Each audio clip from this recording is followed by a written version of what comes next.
अजीज़ तलबा और तालबात, Farooq foundation online school के ज़रिए यकसा नसाब के मुताबिक तालीम हासिल करें। अगर हमारी वीडियोस पसंद आएँ तो चैनल को सब्सक्राइब करें और दोस्तों के साथ शेयर करें और बेल आइकन को लाजमी दबाएं ताकि आइंदा आने वाली तालीमी वीडियोस आप हासिल कर सकें। अस्सलाम वालेकुम बच्चों, उम्मीद है आप सब खैरियत से होंगे। बच्चों, ऑनलाइन स्कूल से आप मुकम्मल तालीम हासिल करके बोर्ड का इम्तहान बराए जमात नहम और दहम बेहतर तौर पर पास कर सकते हैं। आप अपनी उम्र और तालीम के मुताबिक मज़ीद तालीम हासिल करें। वालिदैन से फ़ोन या कंप्यूटर पर हमारी वीडियोस के ज़रिए तालीम हासिल करने की दरख्वास्त करें। रोज़ाना 1 से 2 घंटे ऑनलाइन पढ़ाई करें और जब आप स्कूल जाएंगे तो आपको मज़ीद किसी मदद की ज़रूरत नहीं होगी। इस तरह पढ़ाई करके अपना वक्त और वालिदैन के अखराजात में बचत कर सकते हैं। ऑनलाइन स्कूल की कोई फ़ीस नहीं है। आप जूम पर भी क्लासेस का फ़ायदा उठा सकेंगे। हर मज़मून की मुकम्मल तालीमी वीडियोस मौजूद हैं। Students, I am taking all these contents of this chapter from the Punjab textbook board. Today we are going to discuss about the lesson number 1, fair dealings of Hazrat Muhammad sallallahu alaihi wasallam, and its exercise. First of all, I'm giving you some brief introduction about this chapter. The Prophet Muhammad, peace be upon him, was always fair and honest in his dealing with other peoples even before his nabuwat or prophethood. When he attained the age of maturity, he became a trader and went on expeditions to the Middle East countries. He traded with other people's money with great prudence and made large profits. The people of Makkah were very much impressed by his trading skills and fair dealings. Gradually, he became well known and the people trusted him. It was his honesty and fair dealing in business that impressed Hazrat Khadija Razillah Ta'ala anha, who first entrusted her enterprise to him and later married him.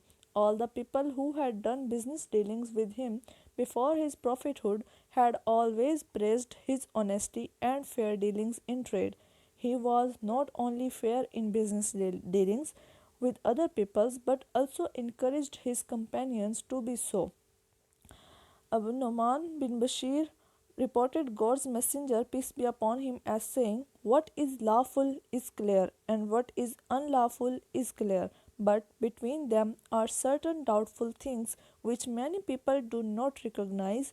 He who guards against doubtful things keeps his religion and his honor blameless, but he who falls into doubtful things falls into what is unlawful, just as a shepherd who pastures his animal round a national reserve will soon pasture them in it. Every king has a reserve, and God's reserve in the things he has declared unlawful." So, students, this was a small example about his fair dealings of Hazrat Muhammad sallallahu alaihi wasallam. Now we move on to the exercise of this chapter. First of all, vocabulary. Vocabulary यानी कि ज़ख़ीरा शुदा अल्फाज। First question है बेटा, match the words with meaning in context. अल्फाज को सियाक़ो सबाक़ के मुताबिक मानी से मिलाएं, यानी कि ये जो वर्ड्स दिए गए हैं इनको हमने सामने दिए गए वर्ड्स में से जो करेक्ट इससे मिलता जुलता वर्ड हुआ उसके ऊपर हमने टिक लगाना है। ठीक है। फर्स्ट वन है बिज़नेस। तो बिज़नेस जो है वो ऑक्यूपेशन, ट्रेड और इंडस्ट्री, इन तीनों में से बिज़नेस जो है वो सबसे ज़्यादा मैच होता है ट्रेड से। ठीक है। सेकंड वन है फेमस। फेमस यानी कि मशहूर होना। तो मशहूर होना, प्रोमिनेंट, वेल नोन और रीनोन्ड, मतलब सबके एक जैसे हैं लेकिन सबसे ज़्यादा जो मतलब मिलता है वो वेल नोन से मिलता है। नेक्स्ट है फ्रेंड्स। फ्रेंड्स का मतलब होता है दोस्त। फिर है इसके मीनिंग्स में आते हैं कंपेनियंस, हेल्पर्स और ग्रुप्स। तो सबसे वेल मैच वर्ड जो है वो है कंपेनियन। इंसिडेंट यानी कि वाक़यात, हैपनिंग्स, इवेंट्स एंड सर्कमस्टांसिस, तो यहाँ पर इवेंट्स आएगा। ठीक है। नेक्स्ट है ट्रस्ट वर्दी यानी कि काबिल एतबार, लॉयल, रिस्पॉन्सिबल और रिलायबल। तो सबसे बेस्ट जो मैचिंग वर्ड है वो है reliable. Next question is related to the comprehension, reading for comprehension. First question, read paragraph 1 of the lesson and identify paragraph 1 जो है हमने उसको रीड करना है और उसमें से टॉपिक सेंटेंस निकालना है। तो टॉपिक सेंटेंस क्या होगा हमारा, ये मैंने यहाँ पर लिख दिया है।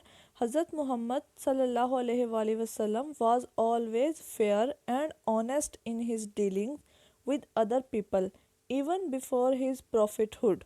कि हज़रत मोहम्मद सल्लल्लाहु अलैहि वसल्लम हमेशा ईमानदार और मुनसिफ रहे, किस चीज़ में, अपने लेन देन में या तिजारत में, हत्ता के अपने नबूवत से या पैगंबरी से भी पहले।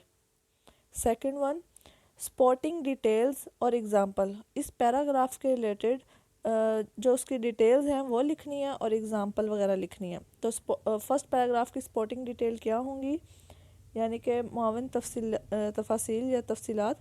The people of Mecca were much impressed by his trading skills and fair dealing. It was his honesty and fair dealing in business that impressed Hazrat Khadija Radhiyallahu Ta'ala anha. She first entrusted her enterprise to him and later married him. मक्का के लोग आप सल्लल्लाहु अलैहि वसल्लम की ताजराना महारतों और मुनसफ़ाना लेन then से बहुत ज़्यादा मुतासिर हुए।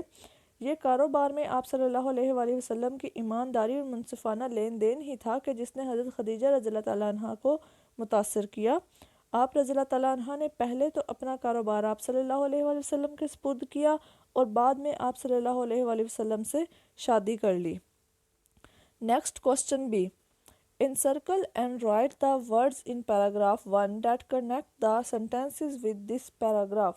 हाँ जी, पैराग्राफ नंबर 1 में जुमलों को मिलाने वाले अल्फाज के गिर्द दायरा लगाना है और लिखना है कि वो कौन से अल्फाज थे।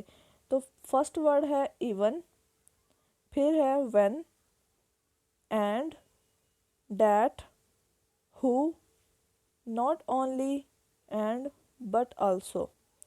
मैं दोबारा रिपीट कर देती हूँ, even, when, and, that, who, not only, but also. ये वर्ड्स हैं जो कि पैराग्राफ 1 के अंदर कनेक्ट कर रहे हैं सेंटेंसेस को आपस में। Next one is related to the comprehension. C question, answer the following questions. Questions दिए गए हैं, इनके हमने आंसर देने हैं। फर्स्ट क्वेश्चन है, What made the Holy Prophet सल्लल्लाहु अलैहि वसल्लम famous even before his prophethood? ऐसी क्या चीज़ थी जिसने आप सल्लल्लाहु अलैहि वसल्लम को ऐलान नबूवत से पहले ही मकबूल बना दिया? So the answer is the Holy Prophet सल्लल्लाहु अलैहि वसल्लम fairness and honesty in dealing with other people made him famous before his prophethood.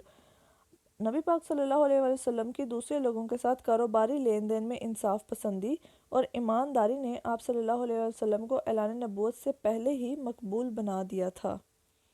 Second question, why did हज़रत खदीजा रज़ियल्लाहु तआला अन्हा decide to marry the holy prophet हज़रत मोहम्मद सल्लल्लाहु अलैहि वसल्लम? कि हज़रत खदीजा रज़ियल्लाहु तआला अन्हा ने नबी पाक सल्लल्लाहु अलैहि वसल्लम से शादी करने का फ़ैसला क्यों किया? सो the answer is Hazrat Khadija Radhiyallahu Ta'ala anha was very much impressed by the honesty and fair dealings of the Holy Prophet Sallallahu Alaihi Wasallam, so she decided to marry him. हज़रत खदीजा रज़ियल्लाहु तआला अन्हा ने नबी पाक सल्लल्लाहु अलैहि वसल्लम की ईमानदारी और मुनसिफाना लेन देन से बहुत ज़्यादा मुतासिर हुई, लिहाजा उन्होंने आप सल्लल्लाहु अलैहि वसल्लम से शादी करने का फ़ैसला कर लिया। Third question, Why did the Holy Prophet sallallahu alaihi wasallam instruct his companions to be fair in business dealing? कि नबी पाक सल्लल्लाहु अलैहि वसल्लम ने अपने सहाबा कराम को कारोबारी लेन देन में इंसाफ पसंद बनने का हुक्म क्यों दिया? So the answer is it was because the holy prophet सल्लल्लाहु अलैहि वसल्लम wanted his companions to get spiritual riches as well as worldly success. इसकी वजह ये थी कि नबी पाक सल्लल्लाहु अलैहि वसल्लम चाहते थे कि आप सल्लल्लाहु अलैहि वसल्लम सहाबा कराम रूहानी मालो मता के साथ साथ दुनियावी कामयाबी से भी हमकिनार हों। Fourth question, what is the impact of avoiding doubtful things in business dealing? कारोबारी लेन देन में मुबहिम मामलात से बचने का क्या असर होता है? सो the answer is When we avoid doubtful things in business dealings, it helps us avoid things which are unlawful. Moreover, it helps us keep our religion and our honor blameless. जब हम कारोबारी लेन देन में मुबहिम बातों से बचते हैं तो ये बात उन चीज़ों से गुरेज करने में हमारी मदद देती है जो नाजायज़ हैं। मज़ीद ये कि हमारी अपने मज़हब और वक़ार को बेदाग रखने में मदद करती हैं। Fifth and last question, how can we be honest and fair in our dealings? हम अपने लेन देन में ईमानदार और इंसाफ पसंद कैसे बन सकते हैं? So the answer is, for this we should follow model presented by the Holy Prophet sallallahu alaihi wasallam. We must leave no stone unturned to give others their due. हम अपने इसके लिए हमें उस नमूने की इत्तबा करनी चाहिए जो नबी पाक सल्लल्लाहु अलैहि वसल्लम ने पेश किया था। हमें दूसरों को उनका जायज़ हक अदा करने में कोई कसर नहीं छोड़नी चाहिए। Students, next question is D, fill in the blanks with appropriate words. मुनासिब अल्फाज लगाकर खाली जगहों को पुर करें। So first one is, in his young age he became a dash. So correct word is trader, यहाँ पर आएगा trader. Second one, the people of Mecca were much impressed by his trading dash. Trading skills, trading के साथ क्या आएगा? Skills आएगा। Third one, the truthful and trustworthy merchant is dash with the अम्बिया, the uprights and the martyrs. So the correct one is associated. Merchant is यहाँ पर आएगा associated with the अम्बिया and the uprights of martyrs. Fourth one, he who guards against dash things keep his religion and his honour blameless. यहाँ पर आएगा doubtful. Fifth one, Allah shows dash to the man who is kind when he sells, when he buys and when he makes a claim. तो यहाँ पर आएगा mercy. Next one बेटा, dictionary skills. A dictionary is a collection of words in one or more specific languages listed alphabetically with usage, definition, pronunciation and other information. एक लुग़त एक या एक से ज़्यादा ज़बानों में अल्फाज का ज़ख़ीरा होती है जिन्हें हरूफ तहज्जी के हिसाब से तरतीब दिया जाता है और जिनके साथ इस्तेमाल की तारीफ़ें, तलफ़ुज़ और दीगर मालूमात होती हैं। Next one is guide words. There are two bold faced guide words at the top of each page. Guide words help you find the word you want to look up. The guide word on the right show the last entry on that page. हर सफ़े के ऊपर मोटी लिखाई वाले दो guide अल्फाज हैं। Guide words आपको वो लफ्ज़ ढूंढने में मदद देते हैं जिन्हें आप लुग़त में देखना चाहते हैं। दाएं जानिब गाइड लफ्ज़ उस सफ़े के आखिरी एंट्री को ज़ाहिर करता है। Next one is entry words. An entry word is the word that you look up in the dictionary. Entry words are printed in bold and they are listed in alphabetical order.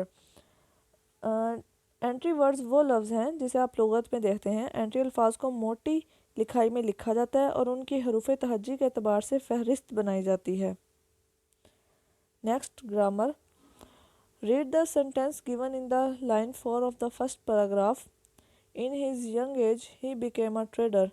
The word trader is a common noun. हाँ जी, यहाँ पर जो trader है ये क्या है? Common noun है। It is a profession in the same way we have other professions. बेटा वो कह रहे हैं कि पहले पैराग्राफ की जो दूसरी लाइन है उसमें दिए गए जुमले को पढ़ें। ये दूसरी जुमला है, ही बिकेम अ ट्रेडर, कि जवानी की उम्र में आप सल्लल्लाहु अलैहि वसल्लम एक ताजर बन गए। तो लफ्ज़ ताजर जो है वो एक कॉमन नाउन है। ट्रेडर यानी कि ताजर क्या है? एक कॉमन नाउन है। ये एक पेशा है। इसी तरह हमारे दीगर पेशे भी हैं। सबसे पहले हमने ये देखना है कि कॉमन नाउन होता क्या है। यहाँ पर कॉमन नाउन की डेफिनेशन दी गई है। अ common noun is a word that names people, place and things.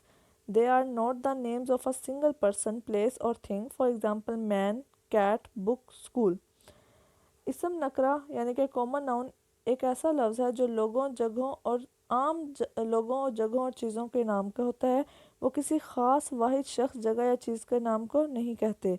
मिसाल के तौर पर आदमी, बल्ला, किताब, स्कूल। ठीक है, अगर मैं आपको कहूँ कि आदमी, ठीक है, तो ये कॉमन नाउन है। लेकिन अगर मैं आपको उस आदमी का नाम साथ में बता दूं तो वो क्या बन जाएगा? प्रॉपर नाउन बन जाएगा। जैसे कि मैं कहूँ बुक, तो बुक कॉमन है, कॉमन नाउन है। अगर मैं साथ में कह दूं इंग्लिश बुक तो ये क्या बन जाएगा? प्रॉपर नाउन बन जाएगा। Question A, related to the grammar. Fill in the blank using the common noun given below. इन कॉमन नाउन्स को यूज़ करते हुए हमने ये fill in the blank fill करनी है. First one, a person who sails on the water is called a sailor. A person who acts in a, यहाँ पर हम नंबरिंग देते हैं, सेलर के ऊपर 1 लिखा है मैंने. Second, a person who acts in a play is called an dash. यहाँ पर आएगा एक्टर. ठीक है, सेकंड वाला. Third, a person who tells lies is called अ. हाँ जी, एक ऐसा शख्स जो कि झूठ बोलता है तो उसको हम क्या कहते हैं, लायर कहते हैं. अ person who bags is called a beggar. A person who has studied law is called a lawyer. एक ऐसा शख्स जिसने लॉ पढ़ा है उसको हम लॉयर कहेंगे. ठीक है, लॉयर और लायर में फ़र्क है. लायर जो होता है वो झूठे को कहते हैं और लॉयर जो होता है वो वकील को कहते हैं.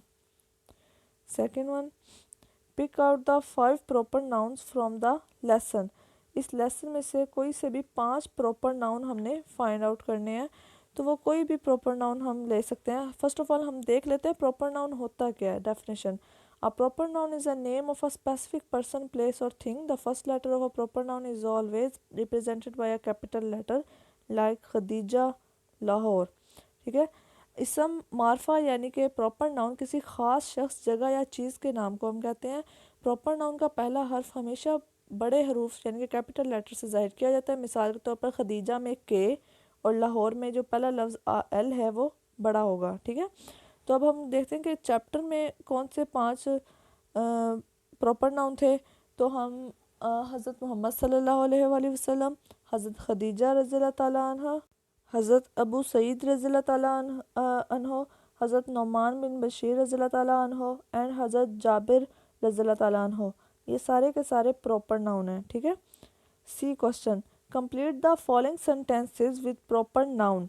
इन सेंटेंसेस को हमने प्रॉपर नाउन लगाकर फिल करना है. माई नेम इज़, आप यहाँ पर कोई भी नेम लिख सकते हैं, अपना नाम भी लिख सकते हैं यहाँ पर. ठीक है, वो आप प्रॉपर नाउन ही होगा. आई लिव इन डैश, आप जिस सिटी में रहते हैं उस सिटी का नाम लिखेंगे वो प्रॉपर नाउन होगा. माई बर्थडे इज़ इन, यहाँ पर आप किसी मंथ का नेम लिखेंगे तो वो प्रॉपर नाउन होगा. ठीक है. Fourth one, my favourite day of the week is, आप किसी भी दिन का नाम लिख देंगे तो वो क्या होगा, प्रॉपर नाउन होगा. Fifth one, the name of my school is, आपके स्कूल का जो नेम है वो भी क्या है, प्रॉपर नाउन है. ठीक है.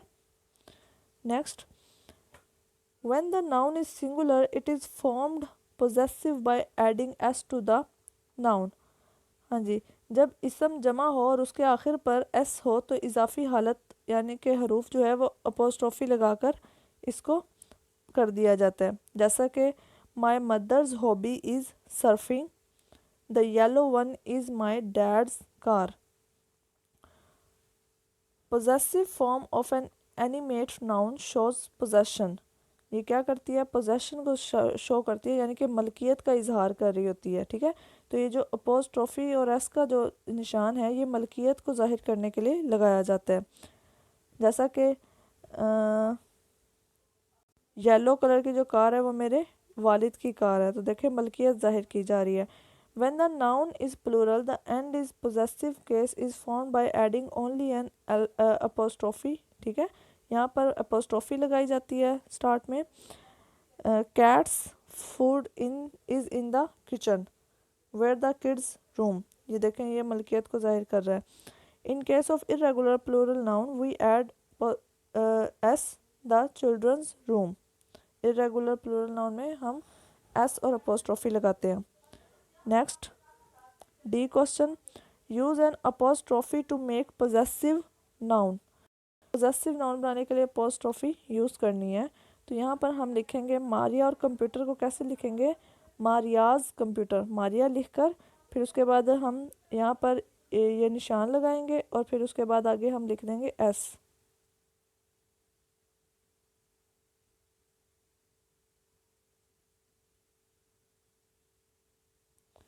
नेक्स्ट वन, सना सिस्टर. तो यहाँ पर हम लिखेंगे सना सिस्टर, सना लिखकर फिर आगे अपोस्ट्रोफी और एस और फिर सिस्टर. द टीचर पेपर, तो यहाँ पर हम लिखेंगे द टीचर्स पेपर. ठीक है, टीचर लिखकर टीचर्स लिखकर और फिर लास्ट पे अपोस्ट्रोफी लगा देंगे लास्ट पे. लतीफ़ पेंसिल, तो यहाँ पर आ जाएगा लतीफ़्स पेंसिल। माई पेरेंट्स हाउस, तो पेरेंट्स के बाद हम अपोस्ट्रोफी लगाएंगे, जस्ट एस नहीं लगाएंगे, ठीक है, और हाउस आ जाएगा। E question, now use these phrases in sentences of your own, जैसा कि we describe any past, we describe any past event or incident in simple past tense, attained, went, became, caught, we use second form of verb। हम माजी का कोई भी वाक़या सादा ज़माना माजी में बयान करते हैं, मसलन पहुँचे, गए, बन गए, पकड़ा। हम फेल की दूसरी फॉर्म इस्तेमाल करते हैं इसके अंदर, ठीक है।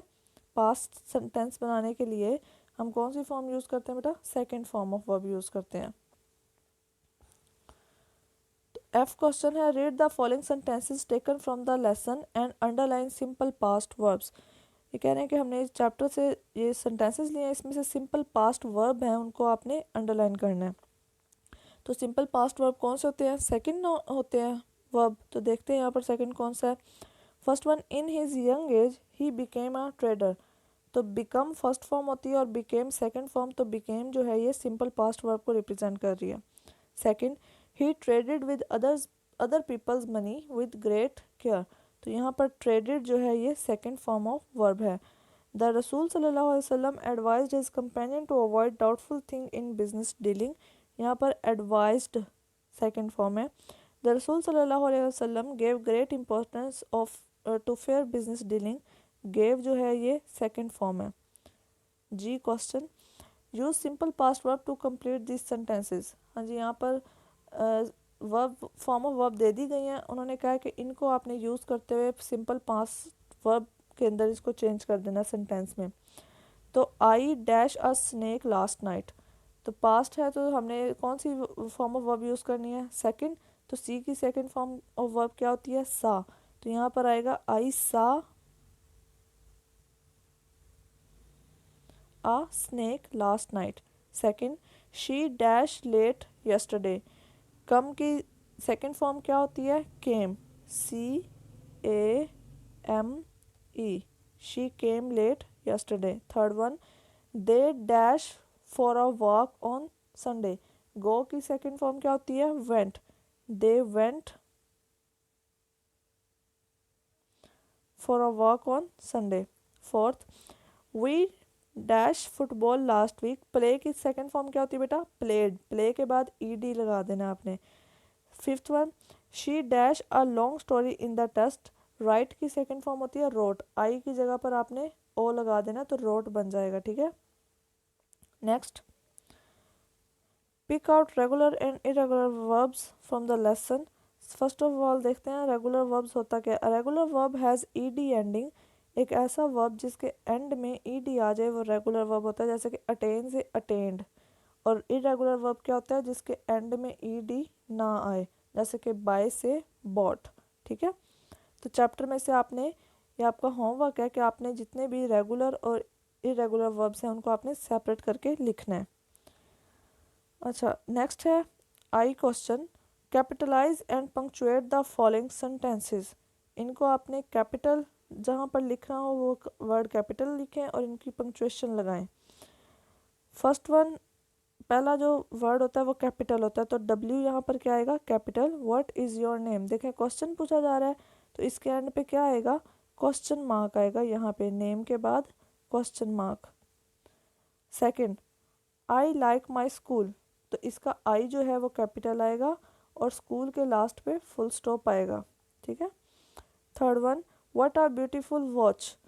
यहाँ पर व्हाट जो है वो डब्ल्यू उसका कैपिटल आएगा और लास्ट पे वॉच के बाद ये इंटरजेक्शन का साइन आएगा। इंटरजेक्शन का साइन आपको पता है ना कैसे होता है? इसके लास्ट पे ये डॉट लगाना है। Fourth one, it's a great news. तो यहाँ पर इट्स का आई कैपिटल आएगा, ठीक है, और न्यूज़ के लास्ट पे फुल स्टॉप आएगा। Fifth one, are they playing football. Are का ए कैपिटल और फुटबॉल के लास्ट पे क्वेश्चन मार्क आएगा क्योंकि यहाँ पर क्वेश्चन पूछा जा रहा है। Next question is related to the writing skills. Change the following sentences into negative and interrogative. हाँ जी, सेंटेंसेस दिए गए हैं, इनको हमने नेगेटिव और इंटरोगेटिव में चेंज करना है। First one, birds flu in the air. तो जब अगर हम इसको जब नेगेटिव में चेंज करेंगे तो कुछ ये ऐसा होगा, birds do not fly in the air, do not fly. Second one, they worked hard in exam. तो ये आएगा, they did not work hard in exam. ठीक है, और जब हम इसको इंटरोगेटिव में चेंज करेंगे तो डिड स्टार्ट में आ जाएगा, did they work hard in exams. Third one, we look at the map. तो नेगेटिव सेंटेंस में आएगा, we did not look at the map, और इंटरोगेटिव में did we look at the map. Fourth one, the man killed a snake. तो negative sentences में इसको हम ऐसे बोलेंगे, the man did not kill a snake, और इंटरोगेटिव में डिड स्टार्ट में आ जाएगा, did the man kill a snake question mark. Fifth one, I wrote a letter. इसको हम नेगेटिव में चेंज करेंगे, I did not write a letter, और इंटरोगेटिव में लिखेंगे, did I write a letter. Last one बेटा, ग्लोसरी। ग्लोसरी के अंदर आपके चैप्टर के डिफ़िकल्ट वर्ड्स दिए गए होते हैं, उनके मीनिंग सामने लिखे होते हैं। ठीक है, synonym type. First one, associated यानी कि वाबस्ता रखना, joint with people for common purpose. Dealing यानी कि कारोबार, one's manner of acting towards other, business भी कहते हैं या कॉन्टैक्ट्स एंड ट्रांजैक्शंस भी कहते हैं। एम्ब्रेस्ड कबूल करना, means accepted wholeheartedly. Entrusted हवाले करना, give something to someone to take care of और डील विद। इम्प्रेस्ड मुतासिर करना, produced a strong, lasting and usually favorable impression on someone. Martyr यानी कि शहीद, someone who dies for his religious belief.